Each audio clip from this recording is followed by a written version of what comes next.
Então, pessoal, outras propriedades que nós temos também dos fluidos são o escoamento e a viscosidade, tá bom? Então, nós temos o escoamento... o escoamento nós temos as duas situações, escoamento laminar e escoamento turbulento, tá bom? Escoamento é o ato de um líquido caminhar sobre uma superfície, tá bom? Então, nós temos o escoamento laminar, que todas as moléculas do fluido, eles estão ordenados, tá bom? E o escoamento turbulento, as moléculas do fluido, eles não caminham numa ordem ordenada, e cada um vai para um lado, tá bom? No escoamento, pessoal, nós temos duas velocidades de escoamento diferentes, tá bom? Nós temos a velocidade de escoamento externa, que é do fluido em relação à parede do tubo, tá bom? Que ela sempre vai ser igual a zero. E nós temos a velocidade de escoamento interna, que também é chamada de viscosidade, tá bom?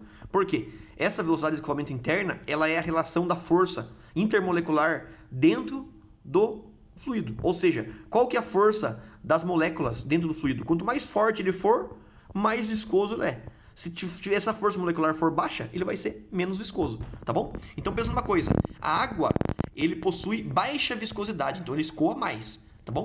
Então significa que a força intermolecular dela é menor do que a do mel, por exemplo. O mel, ele escoa menos, tá bom? Então não é que ele escoa menos, ele escoa menos rápido, tá bom? Então como ele escoa menos rápido, por quê? Porque ele tem mais força intermolecular dentro das moléculas daquele fluido, tá bom? Só lembrar uma coisa, quando levanta uma colher de água e uma colher de mel, quem que escoa primeiro? Quem vai escoar primeiro é o menos viscoso, ou seja, a água. E se você levantar uma colher de mel, como ele é mais viscoso, ele vai acabar escoando mais devagar, tá bom? Então, quanto mais viscoso, mais lento vai ser essa velocidade de escoamento laminar. Essa velocidade de escoamento laminar ou turbulento, tá bom? E quanto menor essa viscosidade, mais rápido vai ser essa velocidade de escoamento, tá bom? Então, ela é inversamente proporcional à viscosidade. Beleza, pessoal?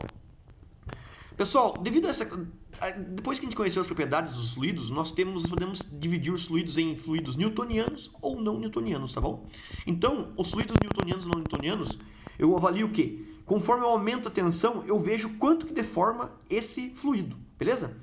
Então, tem os líquidos newtonianos, pessoal, ele é aquele líquido que, se eu não colocar força nenhuma, ele vai deformar sozinho. O exemplo é da água, tá bom? E essa deformação, quando eu coloco num gráfico, ele vai ficar uma linha reta, tá bom? Então, sempre que a linha ficou reta, ela é um fluido newtoniano. Se a linha ficar curva, ele já é um fluido não newtoniano, tá bom? Então, nós temos a situação aqui da água, por exemplo, que ela vai sozinha, ela vai escoar, não precisa pôr força nenhuma, ó, na força de tensão zero, ela vai escoar, tá bom? Aí nós temos também, pessoal, o fluido pseudoplástico não newtoniano e o fluido não newtoniano dilatante, tá bom? Então, um fluido não newtoniano dilatante, pessoal, é que nem o amido de milho, por exemplo. Quanto mais força eu coloco nesse composto, nesse fluido, mais viscoso ele fica, tá bom? Então, exemplo, a solução de amido de milho. Se eu colocar mais amido de milho na água, uma hora que vai ficar mais próximo do duro possível. Então, se eu colocar uma força nele muito forte, ele vai ficar menos deformável, tá bom?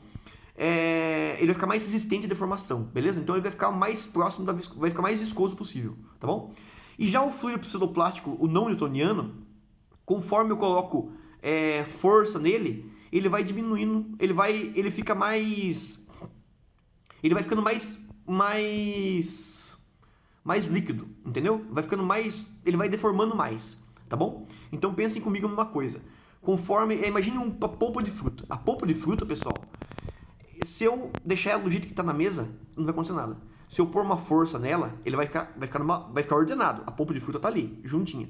Se eu colocar uma força nela, ele vai sofrer mais deformação de acordo com essa força que eu coloco. Então, a polpa de fruta, ele é um fluido pseudoplástico não newtoniano, tá bom? Por quê? Se eu colocar força, ele deforma. Se eu não colocar força, ele não deforma tanto, tá bom?